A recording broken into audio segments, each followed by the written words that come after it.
Et cette information, tout d'abord, rappelez-vous, Zara avait perdu son bébé le 9 mai dernier suite à une erreur médicale survenue à l'hôpital Saint-Vincent-de-Paul. Une étudiante sage-femme lui avait administré par erreur un médicament qui avait déclenché une fausse couche. Zara a décidé de porter plainte. Samedi, elle aurait envoyé un courrier au procureur de la République. Pour elle, l'étudiante n'est pas la seule responsable. Elle devait être accompagnée. C'est une erreur de protocole. Il est le numéro 10 du LOSC. On lui doit notamment le but de la victoire en Coupe de France. Le milieu de terrain Nicolas Aubragnac a décidément la cote en ce moment.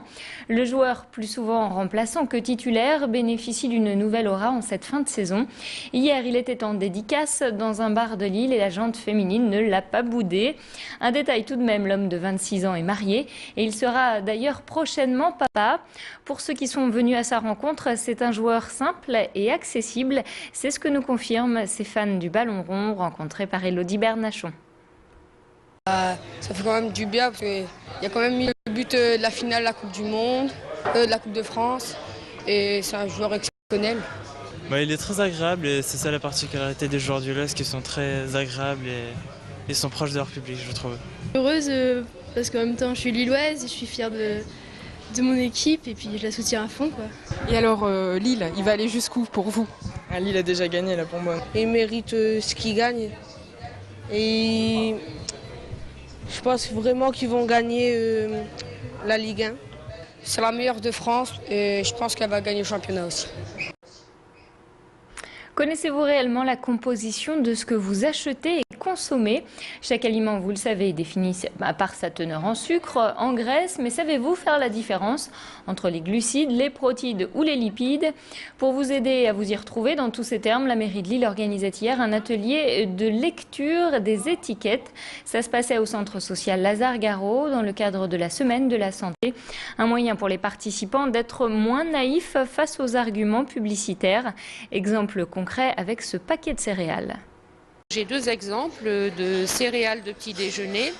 Une qui a une connotation bonne pour le poids, qu'on voit régulièrement à la télévision, qui est très connue du public. On se rend compte que la céréale standard contient moins de graisse que la céréale qui a une connotation bonne pour le poids et qui passe régulièrement à la télé et toutes les personnes sont persuadées que si elles prennent ces céréales-là, elles perdront plus facilement du poids, ce qui est complètement faux.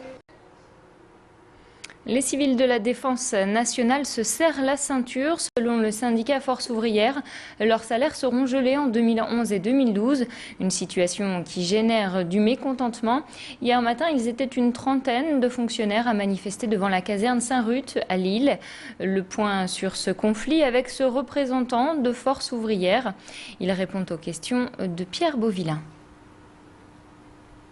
La situation d'un point de vue national est assez compliquée parce que le ministère de la Défense a suspendu des décrets salariaux. Les décrets salariaux sont les augmentations trimestrielles, 4 augmentations par an pour les ouvriers d'État, qui représentent en moyenne 3% par an pour les ouvriers d'État, et d'une part, et d'autre part, le gel des salaires, des traitements plus exactement, des fonctionnaires pour 2011 et pour 2012, prévu déjà pour 2012. Et une prochaine manifestation est prévue le 22 mai à l'appel des autres syndicats de la Défense nationale. Nous vous en parlions déjà hier, 4 policiers ont été blessés mercredi vers 15 h dans un accident qui s'est produit dans le quartier des Trois Ponts à Roubaix. La brigade anticriminalité circulait en direction de l'Hers quand elle a percuté une voiture venant en sens inverse. Les policiers ainsi que le conducteur de l'autre véhicule, un Roubaisien d'une quarantaine d'années, ont été légèrement blessés.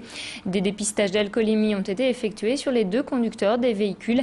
Ils se sont révélés négatifs. Une enquête a été ouverte par la brigade des accidents routiers de Roubaix. Retour sur cet accident avec l'un des témoins de la scène. Il est interrogé par Baptiste Blic. Quand j'étais aux Trois Ponts, j'ai entendu un gros boom. Bon, j'ai dit merde, c'est passé quoi? Et j'étais voir ce qui s'est passé. J'ai vu un gros accident, vraiment. Le mec qui roulait peut-être à 120 ou à 130. Hein. Et puis, enfin, non, j'ai entendu un gros boom. J'étais juste à côté, j'ai entendu un boom. Mais j'ai vu plein de jeunes qui couraient. Alors je dis peut-être qu'il y a eu un accident, j'étais voir pour faire la circulation, comme nous, la ville de Roubaix, on a oublié de faire la police, faut s'en parler, pour les gens qui passent par côté. Et là, j'ai vu un moment, c'est choquant. Vous aimez Mozart et plus généralement la musique classique, alors vous allez apprécier l'interprétation de Marc Laforêt. Pour les 35 ans de l'ONL, le célèbre pianiste français a décidé d'interpréter le concerto numéro 23 de Mozart sous la direction du chef britannique Andrew Litton.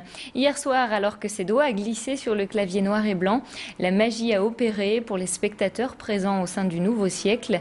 Le directeur artistique de l'Orchestre national de Lille ne tarit pas d'éloges sur ce pianiste à la renommée internationale.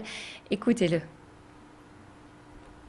Étant des éminents mozartiens, je crois, non seulement en France, mais en Europe, et est un homme tout simplement délicieux. On adore travailler avec Marc, c'est quelqu'un de très très généreux qui en plus nous fait de la musique comme si c'était quelque chose qu'on devait vivre tous les jours.